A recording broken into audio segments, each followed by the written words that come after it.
80 வயதிலும் என்னை கவிஞனாக்கி அழகு பார்க்கக்கூடிய இலக்கிய வட்டத்திற்கு என்னுடைய வாழ்த்துக்களும் நன்றிகளும். படித்ததில் பிடித்தது அப்படின்னு சொன்னாங்க.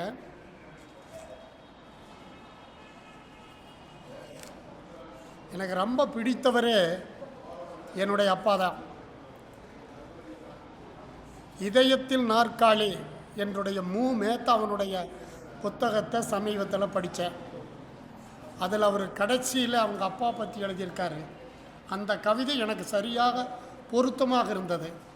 இந்த கவிதை எழுதும் பொழுது இரவு 11 மணி இருக்கும். எங்கள் மனைவி சொன்னாங்க, விடியற் காலையில் எழுதுங்க, விடியட்டும் என்றால். நான் கவிதையே என் விடியலுக்காகத்தான் எழுதுகிறேன். இந்த கவிதை என் விடியலின் வெளிச்சம், அதனால் இப்போவே எழுதுகிறேன் அப்படின்னு இந்த கவிதை எழுதும் பொழுது மணி இரவு 11 இருக்குது. உங்களுடைய இந்த கவிதை படிக்கும் பொழுது ஒவ்வொருவரும் தன்னுடைய அப்பாவை மனதிலே இருத்தி கொள்ளுங்கள். உங்களுடைய இதயத்தை சற்று நேரம் எனக்கு இரவலாக தாருங்கள், இறங்கும் பொழுது கண்டிப்பாக தந்து விடுவேன் என்று கூறிக்கொண்டு, பலகாலமாய் மௌனமாய் மனத்தில் உறங்கிக் கொண்டிருந்த அப்பா பற்றிய கவிதையை உங்களுக்கு ஆட்சேபனை இல்லாத காரணத்தினால் அதை படிக்க முயல்கிறேன். அப்பா, இந்த அலங்கார வார்த்தைகளால் உனக்கு ஆவது ஒன்றுமில்லை. இந்த அலங்கார வார்த்தைகளால் ஆவது உனக்கு ஒன்றுமில்லை.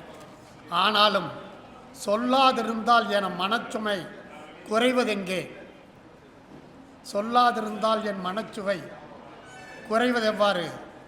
சின்ன சின்ன ஞாபகங்களை எழுதுகோளால் என் இதயப்பாறையில் இருத்தி வைத்து என் இதயம் இரண்டாய் உடைந்து விட்டது.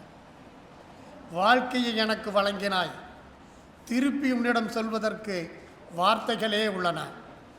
உன்னை நினைத்தால் உள்ளம் அழுகிறது, நெஞ்சமெல்லாம் குனிந்து நித்தமும் உன்னை தொழுகிறது. தந்தை என்று நீ தள்ளிப்போய் நிற்காமல் என்னை நண்பனைப் போல் அன்றோ நடத்தினாய். பள்ளிக்கூடம் போகாத பல்கலைக்கழகமே, உன்னிடம் அல்லவா தொடக்கப்பள்ளியில் சேரும் முன்பே படித்து கொண்டேன். அதனால் என்னை ஆசிரியனாக்கி மகிழ்ந்தாய். எனக்கு பெண் கொடுக்க வந்த பெரிய இடங்களெல்லாம் உன்னிடத்தில் சொத்து என்ன இருக்கிறது என்று கேட்டு சோதித்தார்கள். எனக்கு பெண் கொடுக்க வந்தவர்களெல்லாம் உன்னிடம் சொத்து என்ன இருக்கிறது என்று சோதித்த போது நீ சொன்ன பதில் அதுதான் இன்னும் என் நினைவில் இளமையாயிருக்கிறது. நாங்கள் பெற்றிருக்கும் சொத்து எங்கள் பெரிய மகன் வாத்தியார். என்னுடைய மகன் என்று எந்த சபையிலும் நீ நிமிர்ந்து பேசுகின்ற நிலையை கொடுத்தேன். என்னுடைய வீடு என்று நீ இருந்து மகிழ்வதற்கு கையளவு மனையேனும் நான் கட்டித்தரவில்லை. அழகான வீடு கட்டி ஆசையாய் உன்னை அமர வைத்து அழகு பார்க்க நினைக்கும் போது நீ இல்லையே அப்பா. மாடத்தின் மீது வைத்து மகிழ்ச்சியாய் பார்க்க நான் நினைக்கும் போது நீ இல்லையே. வெற்றி பெறுகின்ற விடியல் வரும் வரை என் கால்கள் இடறி விழாமல் இருக்க நெஞ்சிலே தாங்கி பிடித்தவன் நீ. அப்பா, சற்றே நீ கண்மூடி உறங்கு. சாய்ந்திருப்பாய் தலையணையிலே. உன்னை தட்டி கொடுப்பதற்கு நான் சந்திரனை அனுப்பி வைக்கிறேன். உன் கண்ணை மூடி நீ ஓய்வெடுப்பாய். நீ தூங்கி விழித்தவுடன் சூரியனை அனுப்புகிறேன். வாழ்க்கை உனக்கு செய்த வஞ்சகத்தை நீ மறந்து சிறிபொழுது கண்ணயர்வாய். நான் தென்றலை உனக்கு அனுப்புகிறேன். விடிந்தால் என் வாழ்வில் வெளிச்சம் வரும். வந்தவுடன் நான் அடைந்த வெளிச்சத்தை அப்படியே நான் உனக்கு அனுப்புகிறேன். நன்றி. ஈன்ற பொழுதில் பெரிதுவக்கும் தன் மகனை சான்றோன் என கேட்ட தாய் என்று சொல்வார்கள்.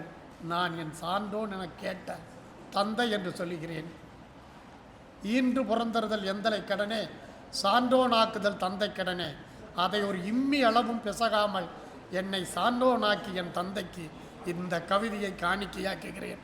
நன்றி, வணக்கம்.